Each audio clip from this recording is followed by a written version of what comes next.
Okay, so this is the final video we're going to show you before we cook the skull.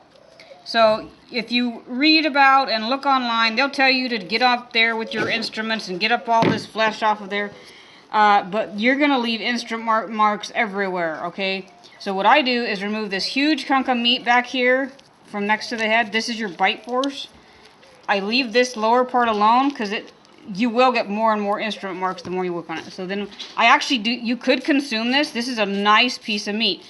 But for me personally and my family, too close to the mouth, salivary glands, whatever, not worth the risk because of disease.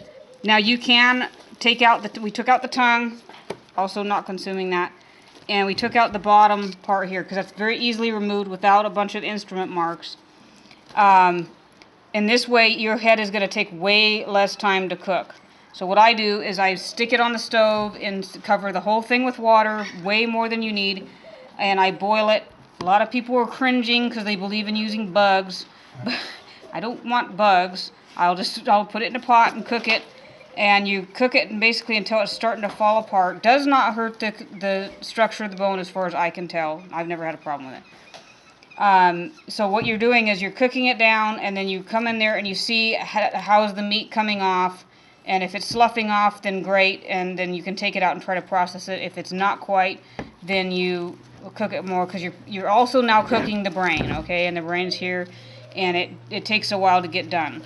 So this has been precursor to cooking the skull.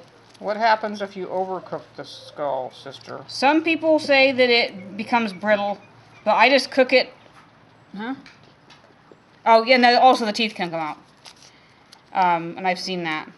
Because you don't want that. But you can also glue them back in if you keep them. Most so with pig skulls. But yeah, you don't want that to happen. So we'll show processing the skull in more detail later on when we've got it processed. But, you know, cook it. I cook it until it's... if it's not coming off yet, and I don't leave it alone, you don't let it run out of water because you're going to get staining wherever the skull emerges above the water. But you want to cook it, let it cool, see if it comes off. If it doesn't come off, cook it again. So this can be a several-day process. In the interim, you could be putting it in the refrigerator or just make sure you boil it every day until you get it cooked right.